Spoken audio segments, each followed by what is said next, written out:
Hoje, embarcaremos em uma jornada para explorar o culto no Novo Testamento, um tema central para a compreensão da adoração cristã. Esta aula nos convida a refletir sobre as origens e o desenvolvimento das práticas litúrgicas que moldaram a fé cristã. Entenderemos como a adoração se transformou e se adaptou, mantendo sua essência em Cristo. Nosso foco será desvendar as nuances e as continuidades do culto, desde suas raízes judaicas até sua plena manifestação na Igreja primitiva. Preparem-se para uma análise profunda e enriquecedora sobre este pilar da nossa fé. Nesta aula, buscaremos verificar as características do culto no período neotestamentário, compreendendo seu desenvolvimento histórico e litúrgico. É crucial identificar a continuidade da essência do culto, mesmo diante das mudanças de época e contexto. Nosso objetivo é reconhecer a centralidade de Cristo na liturgia neotestamentária, um ponto fundamental para a teologia do culto. A partir disso, poderemos apreciar a riqueza e a profundidade da adoração cristã em suas diversas manifestações.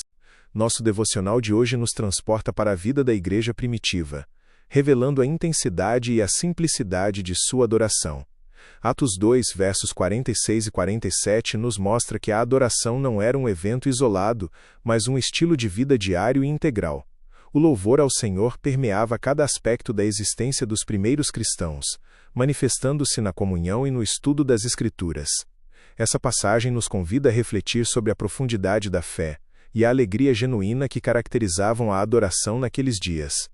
E essa é a base para entendermos a transição que veremos a seguir. O culto cristão não surgiu do nada, ele tem raízes profundas no Antigo Testamento, especialmente no templo e na sinagoga. A adoração cristã primitiva se fundamenta nessas duas instituições judaicas, herdando o ritual do templo, com seu sacrifício e reverência, e a liturgia da sinagoga, com a leitura das Escrituras e orações.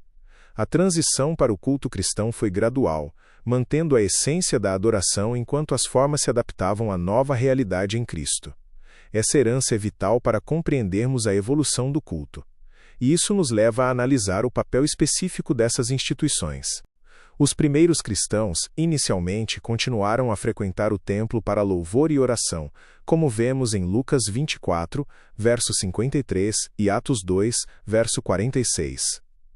Contudo, havia uma crescente consciência do caráter transitório do templo físico, como Estevão corajosamente declarou em Atos 7, verso 47 e 50. A divisão entre judeus convertidos e incrédulos, inevitavelmente, impulsionou a organização de reuniões próprias e independentes. Assim, na ausência de templos próprios, as casas dos fiéis tornaram-se os principais centros de adoração comunitária, um modelo que ressoa até hoje. A igreja primitiva, embora desprovida de grandes edifícios, possuía uma organização ministerial robusta e funcional.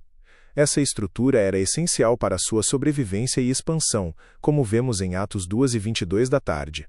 Os anciãos, também chamados de pastores ou bispos, eram responsáveis pelo ensino e cuidado pastoral, enquanto os diáconos cuidavam das necessidades práticas da comunidade.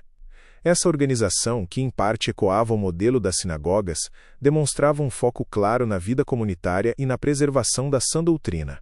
A ausência de templos não significava a ausência de ordem, mas sim uma prioridade na edificação das pessoas. Agora vamos explorar como essa organização se fundiu com as práticas litúrgicas existentes para formar o culto cristão. A liturgia da igreja primitiva representa uma síntese notável, unindo a estrutura da sinagoga com a centralidade cristológica. A sinagoga oferecia um padrão de oração, leitura e exposição da palavra, mas carecia do elemento sacrificial que era fundamental no Antigo Testamento. O culto cristão então integrou a realidade do sacrifício final de Cristo a essa estrutura didática. Assim, a liturgia neotestamentária não apenas ensinava, mas celebrava o cumprimento das promessas veterotestamentárias na pessoa de Jesus. Essa confluência é crucial para entender a natureza do culto cristão. Com essa compreensão da síntese litúrgica, podemos agora detalhar os elementos específicos que compunham o culto público. Os elementos do culto público na igreja primitiva eram atividades claramente determinadas pelas Escrituras, visando tanto a adoração quanto a edificação da comunidade. A leitura das Escrituras, como vemos em 1 Timóteo 4, verso 13, era fundamental, seguida pela homilia, a exposição da palavra conforme Atos 20, verso 7. A confissão de fé, os cânticos espirituais e as ofertas e contribuições também eram práticas essenciais. Esses elementos não eram meras formalidades, mas expressões vivas da fé e da comunhão. Eles formavam a espinha dorsal do culto, nutrindo a fé dos crentes. A seguir veremos como Jesus se tornou o centro de todas essas práticas. A centralidade de Jesus no culto é um tema fundamental, pois toda a estrutura e simbologia do Antigo Testamento apontam para ele.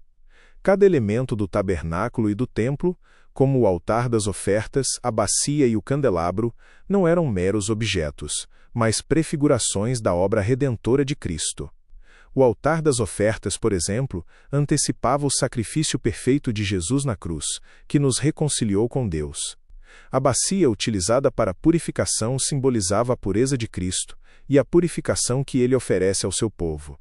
E o candelabro, que iluminava o lugar santo, representava Jesus como a verdadeira luz do mundo, que dissipa as trevas espirituais.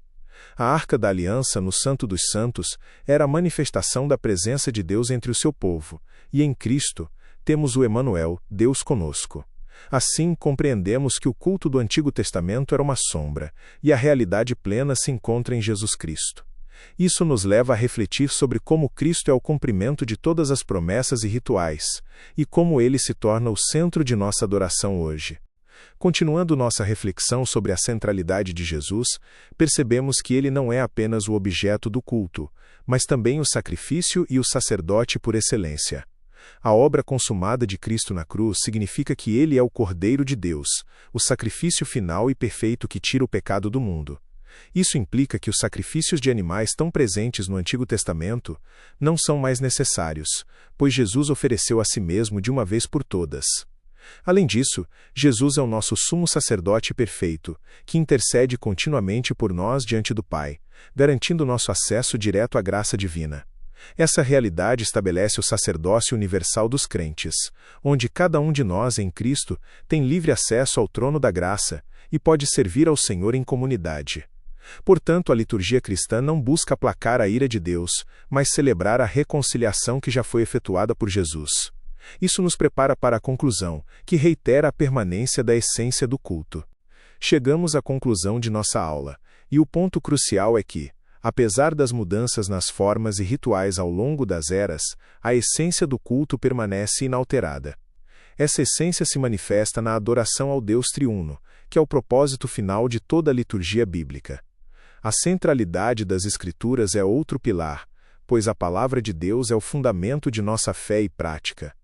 A vida em comunidade também é vital, pois a adoração transborda em comunhão e serviço mútuo. E, finalmente, a plenitude em Cristo é a realização de tudo o que foi prefigurado no Antigo Testamento. Como bem resume a citação, não há mudanças na essência do culto agora plenamente revelada em Jesus Cristo.